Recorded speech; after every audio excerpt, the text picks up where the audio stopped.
Hello guys, and welcome back to another episode of the Rewrite the Rules podcast. How are you guys? Yeah, I'm good. I'm really excited for this episode because I think it's just going to speak to a lot of people. Yeah, exactly the Absolutely. same. That's how I feel. Like, I can't wait to... I don't know. I think when we were thinking of doing this episode, we were like, oh, a lot of people going to listen? But I really feel like, for me, this time of the year was a time that I really struggled. So I know it definitely is going to be something that people are going to want to listen to. Yes, definitely. And I'm just really happy today because I just feel like I have so much more energy in me compared to last week. We all had a lot of tech issues. We were all really hot and flustered.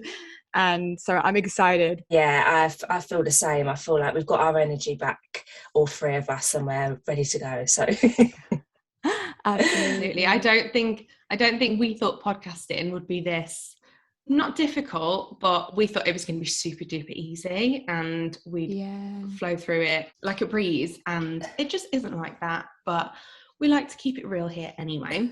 So if you haven't got any idea about what today's podcast is about, we're keeping it very seasonal and talking about the topic of Easter and how to have the most fun with the least amount of guilt. So I think, speaking for all of us, saying that we now have like a really enjoyable time at Easter, but that hasn't always been the case. And we know there's going to be a lot of you guys listening right now that also don't have a positive experience when it comes to this time of year. And obviously we want to help you guys with that. Yes, and struggles around Easter, I feel like aren't spoken about as much as Christmas, for example. And I wonder whether this episode will bring a lot of awareness to our listeners, you know, actual genuine experiences and feelings to the run up of Easter, during Easter, and even after Easter. You know, for me, I really just want you guys to know that you're not alone if you struggle this time of year. It doesn't have to have more shame attached to it just because it's Easter and it's not Christmas. But we are going to be specifically talking about the fears and the struggles that come with Easter, not just on the day, not just during that long weekend period, but, you know, the week of Easter as well. And even after Easter, and how you feel maybe with potential guilt or stress that comes afterwards. Definitely. So first things first, we thought we'd jump in and talk individually upon our own experiences with Easter, specifically talking about how we used to navigate through it, the things we felt alone dealing with, and the rather strange things that we did, as in habits we formed. So Harriet, do you want to go first in sharing how you personally experienced Easter? Even thinking about this episode really did unlock a lot of memories for me, and this is why I reckon it's going to unlock a lot of memories for our listeners, and maybe even you both as well. Again, Easter is just something that I never really thought about, but I struggled throughout Easter 100%. With me, when I was really reflecting back, I think I convinced myself that I didn't like chocolate. I convinced myself do you relate? Same, yeah. I knew, yeah, and I know that other people are going to resonate with this as well, but yeah, I think I convinced myself I didn't like chocolate. I would tell my family, do not buy me Easter eggs, I don't want them. I get really annoyed when people bought me Easter eggs. Even now, I'm pretty sure in my childhood bedroom, there's like a stack of Easter eggs that I haven't eaten. I'm pretty sure. And I know that sounds absolutely gross. And I know people are going to think, Harriet, why don't you just throw them away? But I think there's a lot of guilt there as well. People gifted me Easter eggs, and obviously I have to say thank you and just put them in the Easter egg corner. But then there was also a piece of my experience where I would then go out and buy my own Easter eggs and binge on them. So yeah, for sure. It really was all or nothing, all in terms of I'd go out and binge on them and buy a load of Easter eggs, or nothing where I would literally tell people don't buy me them and I wouldn't allow myself to have them. I convinced myself I didn't like them. It was just a very strange time. And I also think because there's a long weekend in the UK, I don't know what it is like in other countries, but it's the Good Friday, the Saturday, the Bank Holiday Monday. Bank Holiday Monday. So it's a long time. It's you're out of routine, and it can feel like there's too much time. I think for me, looking back, I realized how I actually didn't enjoy that long weekend, you know, compared to now. I love long weekends. I love having a 4-day weekend. But back then, I think I just felt very anxious because I was so consumed by Easter eggs and the Easter bunny. Yeah. You saying about the long weekend and how that would make you uncomfortable. I think a lot of people, when you are in like a binge restrict cycle, the day for you to get back on track is most commonly a Monday.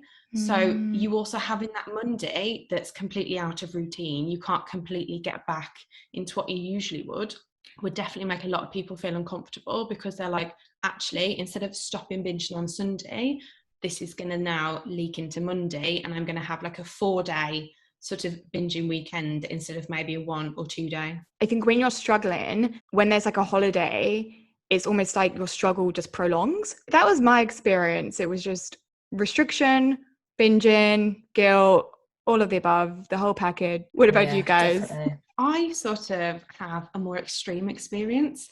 I would say that out of all the holidays of the year, Easter was my worst.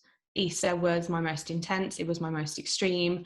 Christmas wasn't half as bad as Easter was for me, because I would start binging on Easter eggs on Boxing Day. I would go to the shops, and because all the seasons are so heavily pushed now, like I'd go into the shops the next day, the day after Christmas, and all the Easter stuff would be out, and I had some sort of like lack of control when it came to anything shaped like an egg, and I would just go ballistic because I was like, Christmas is over, let's get on to the next thing now. So literally sort of every weekend from Boxing Day to Easter, I would be binging on Easter chocolate every single weekend. So I hated it. I was miserable. It was a miserable time of year. The whole season itself was so triggering for me, especially when I was like trying to recover. Walking down the seasonal aisle and seeing the Easter eggs filled me with anxiety. It was so triggering. I felt so panicked for a long time. I couldn't walk down the aisle. I was just like, right, we're not even going to put ourselves through that. I'm not ready for that yet. It was so miserable.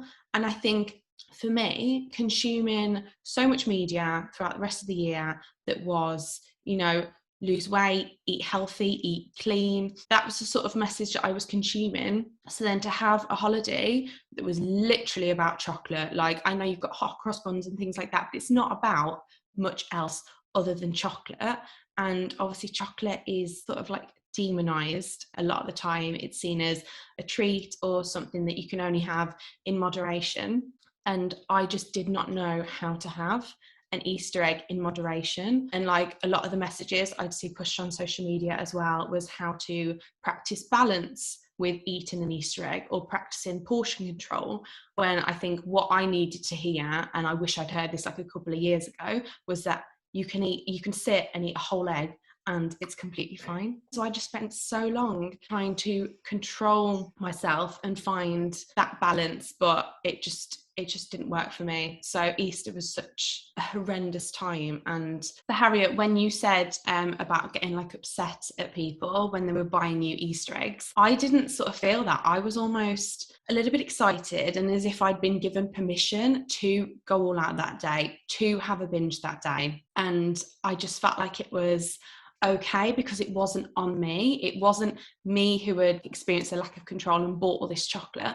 I was being gifted to it, and I would be almost impolite to say no or to like not eat what they'd gifted me. That's sort of like my Easter experience. How did you find it, Nat? Yeah, I don't know, for me it was not a great time either, and it was either the thing of I would say I don't want any Easter eggs bought for me, or you can buy me one. Like you can sort of, one is all right, 2 is too much, you know, that's too much, it's too overwhelming. And also like my mum, bless her, she goes like above and beyond for like Easter and Christmas and things like that. And it was always like, I knew she was going to get me a hamper of Easter stuff. Even if I said I didn't want anything, you know what mums are like, they're never going to say like, they're never not going to do it. So it will be like 3 eggs, and then like all the little bags of the mini ones, and then some single chocolates, and I'd get it. And I just think it's so sad, because don't you think about it, when you're a young child and you get given Easter stuff, there isn't that emotion with it. It's just like, thanks. And you don't really hold anything, you know. I think emotionally it's so different when you have struggles with food, and it was just, that would overwhelm me to the point of I would eat some and then I would try and remove that box somewhere in my bedroom, even though I know where the hiding place is. It would go on top of my wardrobe, it would go underneath the bed, because I felt like if it's out of sight. I remember I used to actually have this, it was like a wicker picnic basket, and it had straps on it which you could do up, and I would think, if I do the straps up then it's going to be harder for me to get in there. No, I'm still going to go upstairs and binge on it and undo the straps, you know what I mean? It's just, but it was a time of just a lot of binging and doing it in secret and coming upstairs. And I think, like you say, Beth, like I also felt a lot of guilt, because it's that thing of, it's an Easter egg and you see other people eating theirs, or they made me say I've had like a little chunk of it, and that also makes you feel guilt, because you're like, but I want to eat the whole thing. So I think that also adds on top of the binge as well to heighten it, because you're not only feeling shame from the binge, but you're feeling shame with the fact that like you want to eat the whole thing, not just a quarter that someone else has said that they can eat. And also I used to, like you say, I'd go round after Easter and see all the reduced eggs. That in itself as well would just tempt me to be like, well, they're all reduced and they're a lot cheaper, so I need to buy as many as I can, as quickly as I can, else someone else is going to buy it. Yeah, and they're all going to be gone. The season's going to be over, and that chocolate's not going to be there. So just an odd time. And also, like you were saying, in terms of being a long weekend, Harriet, like it's not just Easter, it's also you're probably going to have like some sort of meal, whether it be with friends, family, like Sunday roast. And then also if it's bank holiday, as you get older, I don't know if you felt like this, but like it will be a time where I go out with my friends on like a Sunday night, because you'd have Monday off. Go somewhere, there'd be like somewhere that you can go out, drink, and then you'd feel anxious because you've been having these binges. Oh, but hold on a minute, I've got to go out with my friends and wear something, and it's just that weird pressure that you put on yourself. Yeah, it's like what I'm hearing here, and it's what is really coming to light is this is meant to be a really nice time of year where your family and your friends do really nice things for you. They gift you with really sweet Easter eggs, and it's a time where you get 2 days extra off of work. It's spring, the weather should be nice, and well, you would hope, but if you're lucky, the weather might be nice.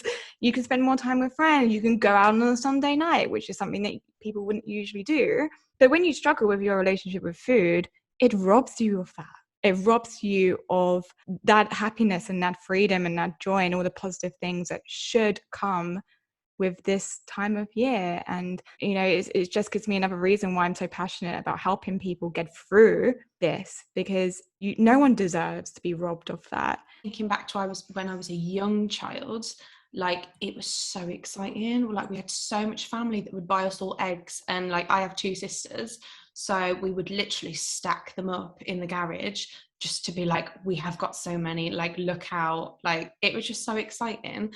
So I really think like I didn't have a negative relationship like with Easter. I had a negative relationship with food that then caused me to have like a negative relationship with Easter, and I was just using food in another way to like punish myself. But things like that is learned, and it can be undone as well. If you are struggling with anxiety around this time, so we're releasing this obviously on a Monday, and Good Friday would be this Friday coming up. If you're struggling with anxiety, the first thing that I would say to you is get clear on what you're actually anxious about. We've expressed the reasons why we used to get anxious and stressed, but try to get specific about what you're anxious about. Is it the chocolate? Is it the people giving you the chocolate? Is it how you're going to feel afterwards? Is it going out with friends? Just try to get specific about what it actually is. I recommend like writing that down as well. Like you can think all these things in your head, but I think they're more impactful when you put them down on a piece of paper. And I think it might help you rationalize it a little bit, and you write it down and think, actually, like, I don't have anything to fear by that. So I think just getting a pen and paper out, it sounds simple and maybe a bit silly, but it actually works. And talk about it as well. Like write it down and then talk about it, but talk about it with someone who will understand. Don't pick your friend who is always on a diet, because they might give you advice that you don't need to hear and it's not going to serve you. But I do recommend talking about it with a trusted friend so that they can also help you rationalize it and make you realize that you're not alone and there's no shame in feeling this way. Yeah, for sure. And like we were talking about with writing things down, I always say as well, writing down things that are your triggers, because like you've got to think about it. Walking into a situation being completely unprepared, your anxiety is going to shoot through the roof. And that's not saying that you have to walk in and be like, right, I've got to look for this, but it does help in a sense of if you write down your triggers and you feel prepared, and also try and turn those into, right, I know them now, but also writing down positive things that are going to come out of this situation that you're excited for, such as, right, I'm scared of this, but also I can push that away just for a second and think, I'm so excited to spend time with family. I'm so excited to laugh with people that I haven't seen for a long time, because I really think that can help once you're replacing those negative thoughts and practicing that. It can become a lot easier. Yes, I love that. It's shifting your focus. Okay, if your fear right now, let's say, is the chocolate, is the increased amount of chocolate, you could either focus just on that and have your whole weekend be ruined and feel lots of anxiety, or you can try to focus on the good things that are coming out this weekend. Oh my gosh, I get to have 2 extra days off. What could I do with those 2 extra days? Oh, I get to see that friend who I haven't seen in a while. Shifting your focus, I guess, is a fancy way of saying you're distracting yourself. You're taking the attention away from the fear, not giving the fear as much airtime, giving airtime to the things that actually matter to you. Our brains just completely blow things out of proportion, and we've got to think, look, the more anxious we get, the more we let ourselves get anxious without trying to rationalize things or taking a moment to step back and think of the positives.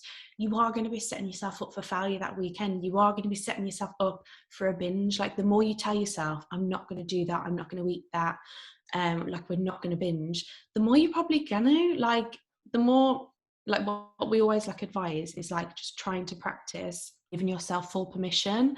And if you need to hear it from us, you are allowed to eat chocolate. You are allowed to sit and eat a whole egg. It doesn't matter that maybe, like, my partner gets full off like quarter of an Easter egg, and I look at him like I could demolish that in 2 seconds and it not even touch the sides.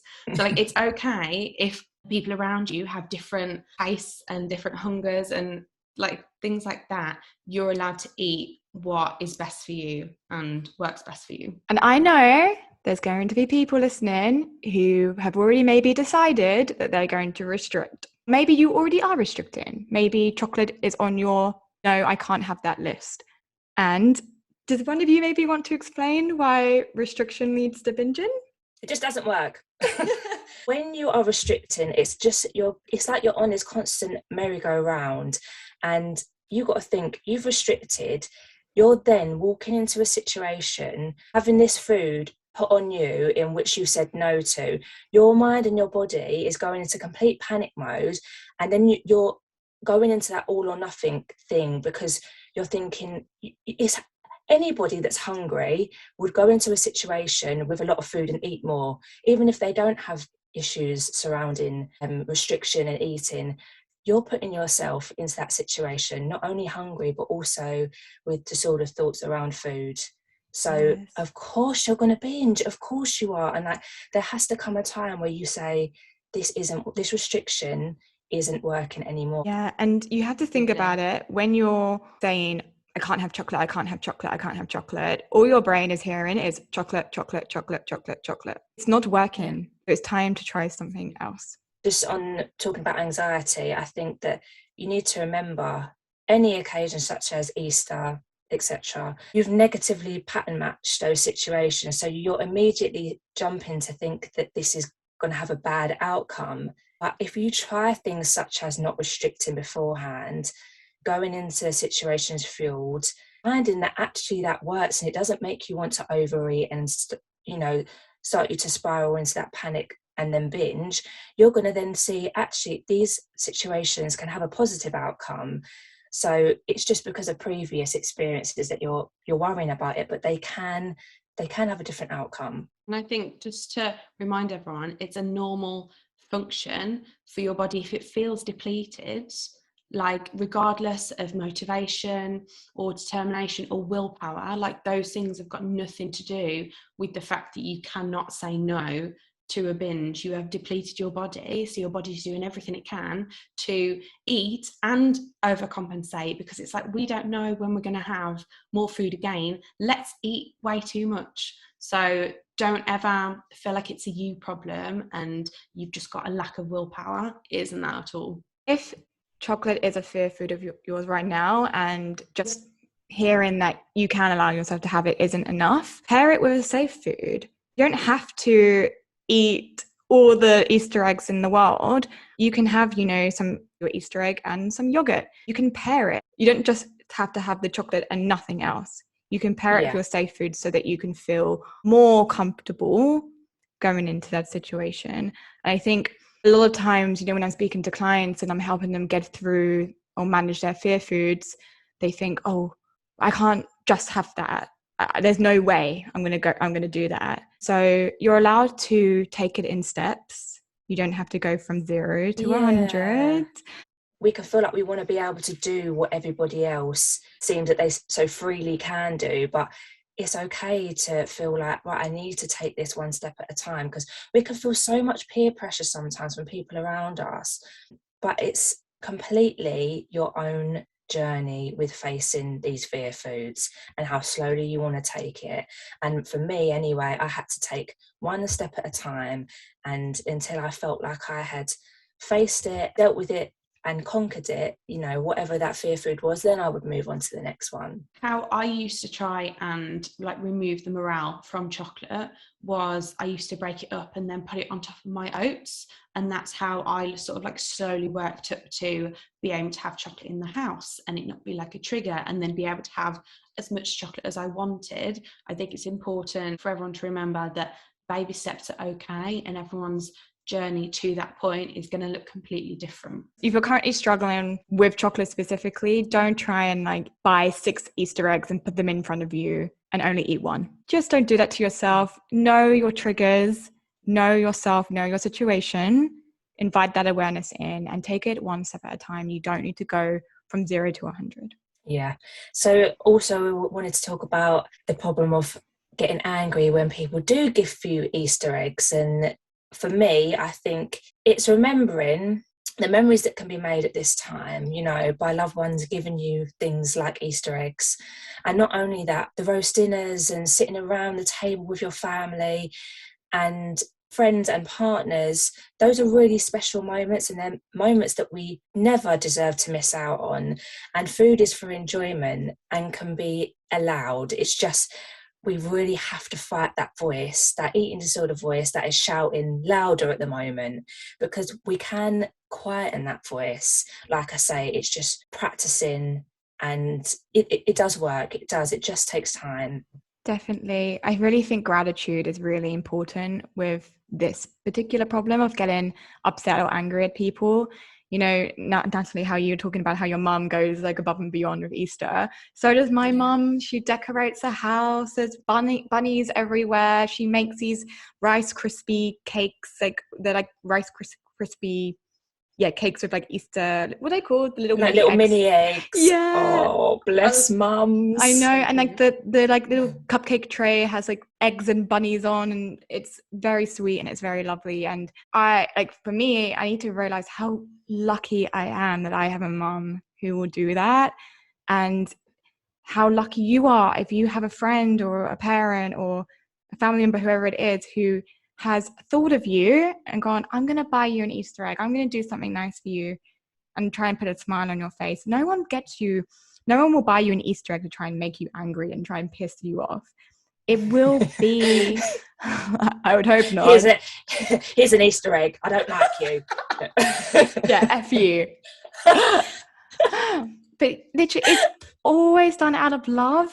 It's always done out of love. And this isn't even isolated at Easter. This is anytime someone cooks for you and buys you something, it will be done out of love. And we need to remember how lucky we are that we have people in our life that will go out of their way to try and make you happy. I also want to preface that also with saying that I'm very funny when it comes to chocolate, and I'm very specific with the chocolate that I like. But for years, like, I hate Nestle chocolate. I hate it. Same. Don't enjoy it. But because family would buy me that chocolate, I felt obligated to eat it. Whereas now I'm at a point where I'm like, right, I'm only going to eat the things that I love, and whatever I don't can, I don't know, be re-gifted, or, you know, someone's going to eat it at some time. Chocolate lasts a while. Just because you've been gifted 10 Easter eggs and 3 of them you don't actually like, you don't have to eat all 10. Like, as long as you're grateful and you say thank you and you don't get angry at that person, just make sure that what you are eating this season is actually foods that you love. Yeah, that's a good point. Like, if you're allergic to chocolate, guys, don't eat it. Yeah. Even if someone gifts it to you, just don't do it. If you're going to come out in hives afterwards, if your throat's going to close up, it's okay. And it ain't for you. It ain't for you, and that's okay. And if you just don't like chocolate, you don't have to force yourself to eat chocolate just because it's Easter. But yeah, Beth, it's like, it's understanding the intention, isn't it? It's okay, like that's a really nice thing that person did, but I'm also allowed to have those boundaries. If I don't want it or don't like it, it's okay. But just make sure you're doing it for the right reason, and not because there's that eating disorder voice saying you can't have that. Yeah. If you have that, you will get fat. You will feel disgusting. Yeah. You will have to run 1,000,000 miles tomorrow if you have that. Understand what that voice is. What is that voice? Where is it coming from? Is that your core valued voice, or is that an eating disorder voice? Because there is a difference, and that will help you understand what steps should you take next. And that you can communicate with that person as well. Like, if they keep buying you chocolate that you don't enjoy, like for like 2 years straight, my mom bought me like Lindor chocolate, and I had to be like, I don't enjoy it. Can you, like, I want you to be able to gift me chocolate that I can eat. Please don't buy me Lindor chocolate. And it was just a nice conversation, because they want to give you gifts, especially like moms. They go over the top, don't they? So just make your likes and dislikes known as well. Like you were saying there, Harriet, with our eating disorder voice, and how it can make us feel a certain way, and we need to listen to our core values, or whether it's that eating disorder voice. That eating disorder voice can also bring around a lot of guilt after Easter and after we've eaten chocolate. So like, how do you girls, or what would you say to help with that guilt? And so this is where we break guilt down. What is guilt? Guilt is an emotion that happens when we feel like we've morally done something wrong. So first of all, it's important to understand that eating chocolate, overeating on chocolate, even binging on chocolate doesn't make you a bad person. And if you experience that guilt, it's really about giving yourself grace and exploring your beliefs. If you believe that chocolate is a bad food, and if you believe that you shouldn't have done that, then you're going to feel guilt. So it's working at what are your beliefs, and then challenging those beliefs. And I just wanted to say as well, and I'm sure that you girls feel this way, we need to stop giving an actual identity to chocolate. Like, when I feel like I actually looked at it as like a living thing, like it's shouting at me off on the shelf, do you know what I mean? And we need to remember, it is just a hollow piece of chocolate. That's all it is. Like, it's never done anything bad to us. It's only bad because of the relationship we have with food. It doesn't want to harm us, and it is to be enjoyed. That's all it is there for. So I think once we remove that and start saying, this is nothing other than that, it's not living, it's not going to hurt me, it's only going to hurt me if I allow it to. If, you know, that eating disorder voice inside me is telling me that I can't have it, I'm not allowed, it is a bad thing. Trying to sort of visualize things like guilt and punishing yourself. Try and visualize that as just like wasted energy. That is just energy that is like, your energy is so precious, and you'd rather be putting that into things like self-love and acceptance and peace and calm and happiness. The more you hold on to that guilt, the more toxic it makes you feel physically and mentally.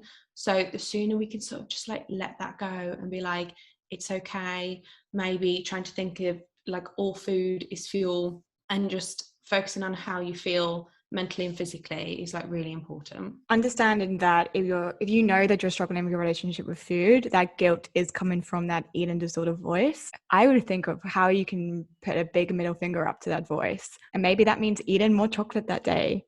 Like, you, I'm not going to let you make me feel bad about chocolate. I'm going to have more chocolate today. And I know that sounds wild. I know people are going to be like, huh? Because most of the time what happens, you have that guilt and then it triggers the restriction again. Oh, I can't have that. That's the solution. I just won't have it. And then that guilt will disappear. That just starts the cycle up again. So I would even encourage you to have more chocolate as symbolism of F you to that voice. I'm not going to listen to you. You have no control over me. When it comes to managing difficult thoughts and difficult feelings, the most important thing to focus on is what you do next. How do you respond to that thought or that feeling? And so whilst that negative thought or negative feeling is really uncomfortable, I don't want you to focus on how do I get rid of that, but more what do I do next? How do I respond to it? That's just one way to respond to it in a different way, by being like, F you, I'm going to have the chocolate anyway. Like, I think a lot of people think, right, by that Monday, all the Easter chocolate has got to be gone. Easter's over. We've got to get rid of that Easter chocolate. I've got to consume it all within this weekend. That's definitely how I felt. So realizing you can eat chocolate after Easter. You can make your eggs last you as many weeks as you want to. Like, you can enjoy it in your porridge. You can make like Rice Krispie cupcakes. Like, I know when I was a kid, we had that many Easter eggs. My mum would just melt it all down and make like Rice Krispie cupcakes and things like that. So just realising you don't have to get rid of all the chocolate by the time Monday's over as well. No, that's such a good point. Oh my gosh, that's such a good point, because everyone tries to do that, don't they? They need to eat all of it. They need to eat all of it by Tuesday. Get it out of the house. And I know that, like, I don't know if this is a bit of a funny subject, but a lot of guilt comes with thinking that eating this chocolate is going to cause weight gain. So that is what is stemming this guilt, because when we are in this restrictive circle, when we have disordered thoughts about eating, we're trying to control our weight, and it's very scary, that thought of weight gain.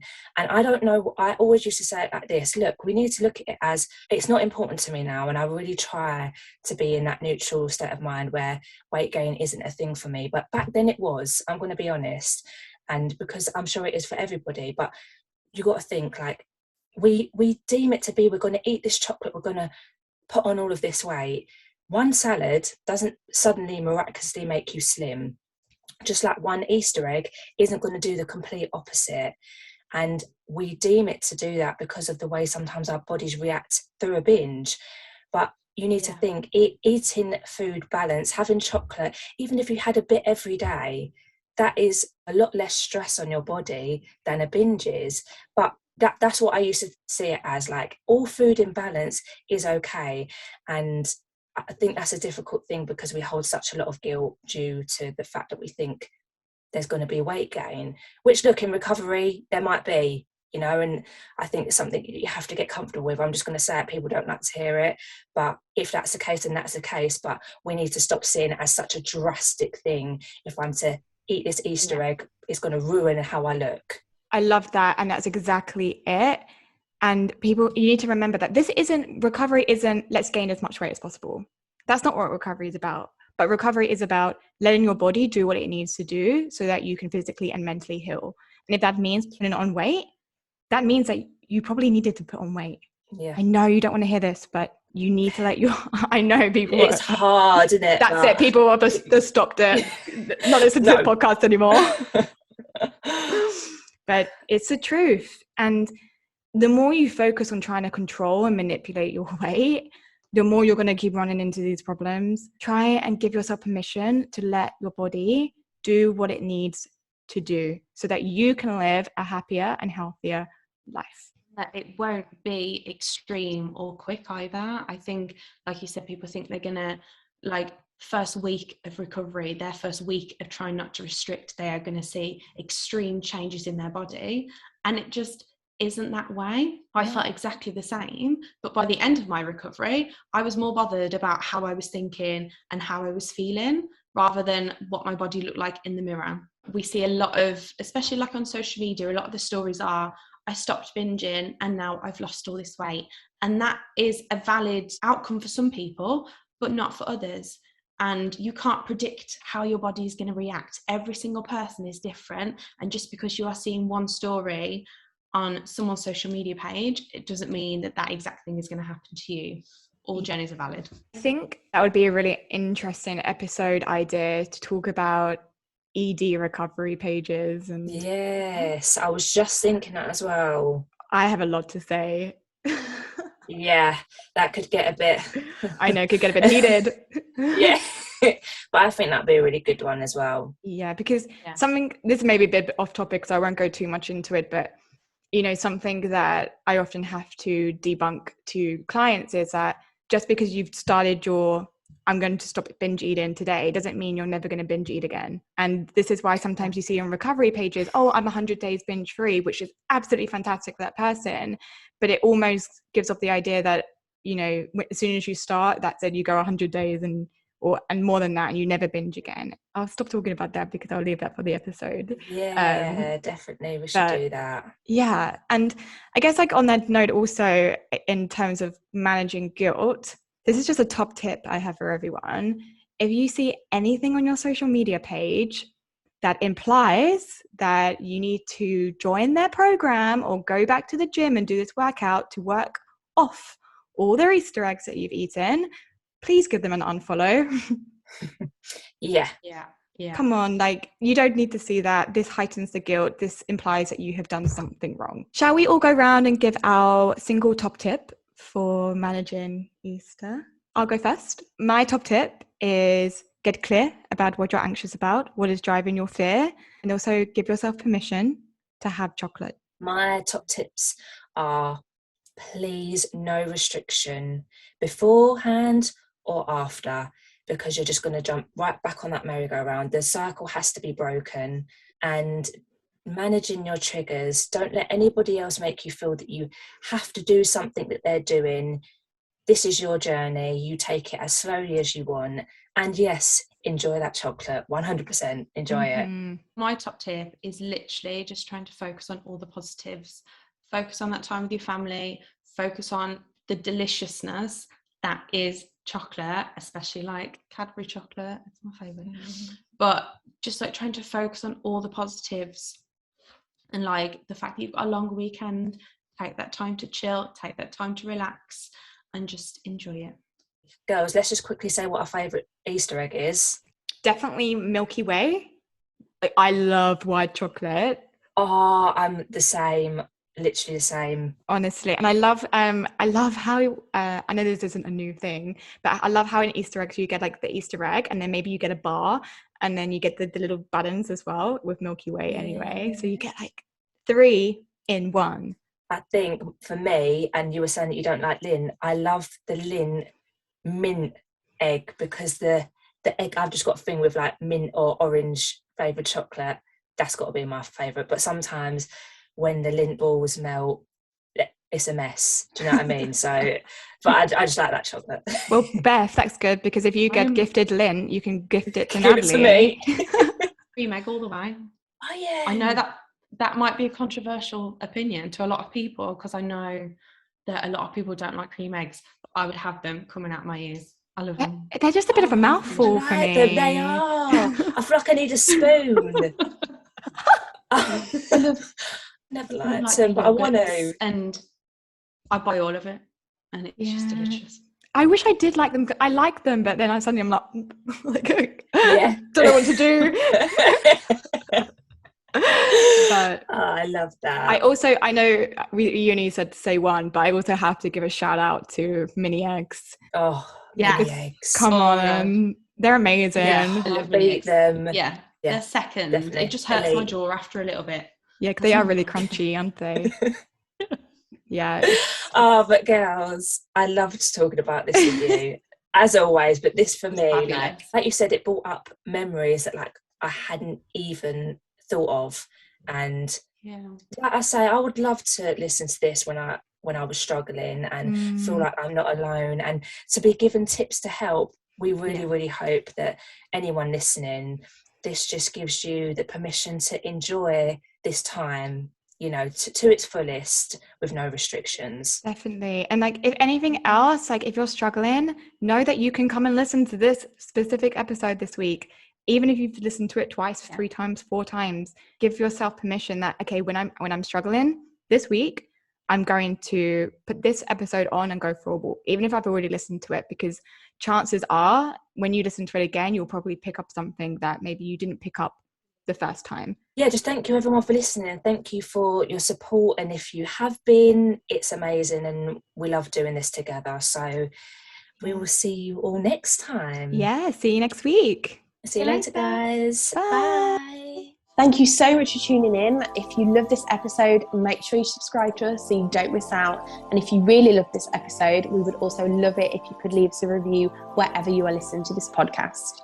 Also, if you think any of your girl or guy friends would enjoy this podcast, make sure you share it with them so we can spread the love. And don't forget to connect with us on Instagram over at Rewrite the Rules Pod. If there's anything that you would love for us to talk about, just send us a little DM and we'll add it to our list. See you next time. Bye.